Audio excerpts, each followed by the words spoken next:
ಸಿನಿಮೆಯ ರೀತಿಯಲ್ಲಿ ಕೆಲ ದೃಶ್ಯಾವಳಿಗಳು ಸಿಕ್ಕಿದೆ.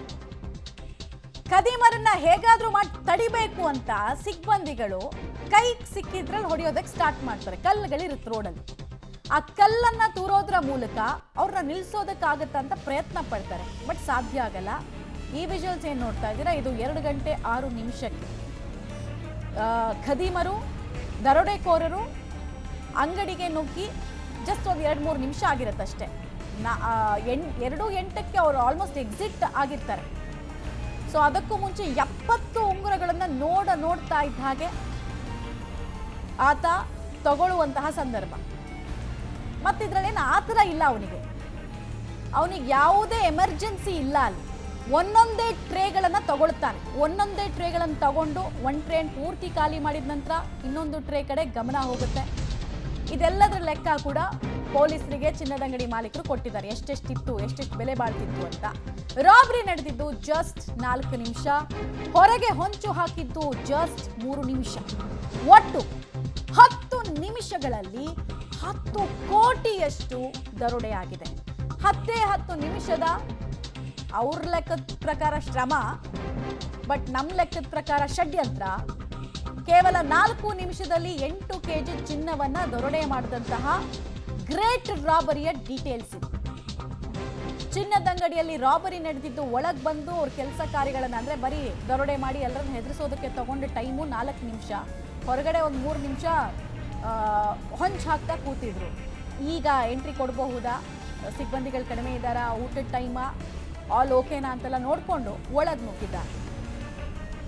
ಇದು ಒಳಗೆ ನುಗ್ಗಿರ್ಬೇಕಾದ್ರೆ ಆ ಉಂಗುರದ ಟ್ರೇಗಳನ್ನು ಖಾಲಿ ಮಾಡುವಂತಹ ಸಂದರ್ಭ.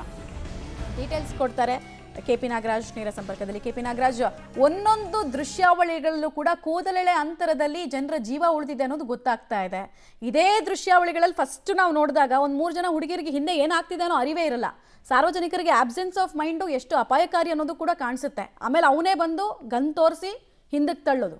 ಮಮತಾ, ಸ್ಪಷ್ಟವಾಗಿ ಒಂದೊಂದು ದೃಶ್ಯಾವಳಿಗಳು ಅಂದರೆ ಇಡೀ 4 ನಿಮಿಷಕ್ಕೆ ಸಂಬಂಧಪಟ್ಟಂತೆ ಅಂಗಡಿಯ ಒಳಭಾಗದಲ್ಲಿ ಇರುವಂಥ ಒಂದೊಂದು ದೃಶ್ಯಾವಳಿಗಳು ಇಡೀ ಪ್ರಕರಣದ ಇದನ್ನು ಹೇಳ್ತಾ ಇದ್ದಾರೆ. ತಾವೇ ಹೇಳಿದಂತೆ ಆರಂಭದಲ್ಲಿ ಶಾಕ್ ಒಳಗಾಗ್ತಾರೆ. ಅದರಲ್ಲೂ ಕೂಡ ಗನ್ನನ್ನು ನೋಡ್ತಿದ್ದಂಥ ತಕ್ಷಣದಲ್ಲಿ ಏನು ಮಾಡಬೇಕು ಅನ್ನುವಂಥದ್ದು ಕೂಡ ಆ ಒಂದು ಸಿಬ್ಬಂದಿಗಳಿಗೂ ಗೊತ್ತಾಗೋದಿಲ್ಲ, ಜೊತೆಗೆ ಅಲ್ಲಿದ್ದಂಥವ್ರಿಗೂ ಗೊತ್ತಾಗೋದಿಲ್ಲ. ಒಂದು ವೇಳೆ ಇವರೇನಾದರೂ ವಾಪಸ್ ಅಂದರೆ ಅವರ ತಡೆಯುವ ಪ್ರಯತ್ನಗಳನ್ನ ಮಾಡಿದರೆ ಅಲ್ಲಿ ಏನು ಬೇಕಾದರೂ ಆಗುವಂಥ ಸಿಚುವೇಶನ್ ಇತ್ತು ಅನ್ನುವಂಥದ್ದು ಗೊತ್ತಾಗ್ತದೆ. ಈಗೊಂದು ದೃಶ್ಯಾವಳಿಗಳಲ್ಲಿ ಗೊತ್ತಾಗ್ತಾ ಇರುವಂಥದ್ದು, ಕೇವಲ ಅವರು ಬ್ಯಾಗ್ಗಳಲ್ಲಿ ಮಾತ್ರ ಚಿನ್ನವನ್ನು ತುಂಬಿಕೊಳ್ಳಿಲ್ಲ, ಅಲ್ಲಿ ಸಿಕ್ಕಂಥ ಟ್ರೇಗಳಲ್ಲಿ ಇದ್ದಂಥ ಚಿನ್ನದ ಉಂಗುರಗಳನ್ನ ಜೇಬಿಗೆ, ಅಂದರೆ ಒಬ್ಬ ದರೋಡೆಕೋರ ಒಂದು ಕೈಯಲ್ಲಿ ಗನ್ನನ್ನು ಹಿಡ್ಕೊಂಡಿರ್ತಾನೆ, ಮತ್ತೊಂದು ಕೈಯಲ್ಲಿ ಟ್ರೇಗಳಲ್ಲಿದ್ದಂತಹ ಉಂಗುರಗಳಿದ್ದಂಥ ಟ್ರೇಗಳೆಲ್ಲ ತೆಗೆದುಕೊಂಡು ಅದನ್ನು ತೆಗೆದುಕೊಂಡು ತನ್ನ ಜೇಬಿನೊಳಗಡೆ ಉಂಗುರವನ್ನು ಸಾಗಿಸುವಂಥ ಚಿನ್ನವನ್ನು ಸಾಗಿಸುವ ಕೆಲಸವನ್ನು ಮಾಡಿದ್ದಾರೆ. ಅಂದರೆ ಕೈಗೆ ಏನೇನು ಸಿಗುತ್ತೆ ಅನ್ನುವಂಥದ್ದನ್ನು ಎಲ್ಲದನ್ನು ಕೂಡ ತೆಗೆದುಕೊಂಡು ಹೋಗುವಂತಹ ಪ್ರಯತ್ನ. ಒಂದು ವೇಳೆ ಮ್ಯಾನೇಜರ್ ಏನಾದರೂ ಬಂದು ಬಾಗಿಲು ಮುಚ್ಚುವ ಪ್ರಯತ್ನಗಳನ್ನ ಮಾಡದೇ ಇದ್ದರೆ ಬಹುತೇಕ ಇನ್ನೂ ದೊಡ್ಡ ಪ್ರಮಾಣದ ಚಿನ್ನವನ್ನು ದರೋಡೆಕೋರರು ತೆಗೆದುಕೊಂಡು ಹೋಗುವ ಪ್ಲಾನನ್ನು ಮಾಡಿದ್ರು ಅನ್ನುವಂಥದ್ದು ಈ ಎಲ್ಲ ದೃಶ್ಯಾವಳಿಗಳ ಮೂಲಕವಾಗಿ ಗೊತ್ತಾಗ್ತಾ ಇರುವಂಥದ್ದು. ಮಮತಾ. KP ನಾಗರಾಜ್, ಈಗ ಘಟನೆ ನಡೆದು 24 ಗಂಟೆ ಕಳೆದು ಹೋಗಿದೆ, ಇನ್ನೂ ಹೆಚ್ಚಿನ ಸಮಯ ಆಗೋಗಿದೆ. ಬಟ್ ಇಲ್ಲಿ ತನಕ ಯಾವ ರಾಜ್ಯದವರಿಂದ ಆದಂತಹ ರಾಬ್ರಿ ಇದು ಅಂತ ಯಾಕೆ ಒಂದು ಸಣ್ಣ ಸುಳಿವು ಕೂಡ ಸಿಗ್ತಾ ಇಲ್ಲ?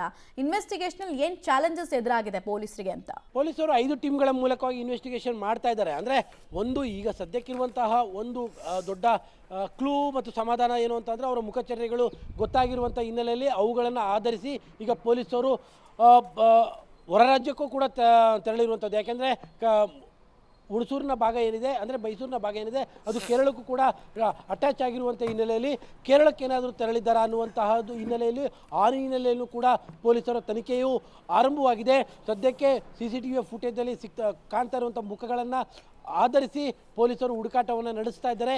ಇನ್ನೂ ಎಕ್ಸಾಕ್ಟಾಗಿ ನಿರ್ದಿಷ್ಟವಾಗಿ ಇಂಥದ್ದೇ ಪ್ರದೇಶದಲ್ಲಿದ್ದರೆ ಅವರು ಇಂಥದ್ದೇ ಪ್ರದೇಶದವರು ಅನ್ನುವಂಥ ಮಾಹಿತಿಗಳೇನು ಸಿಕ್ಕಿಲ್ಲ.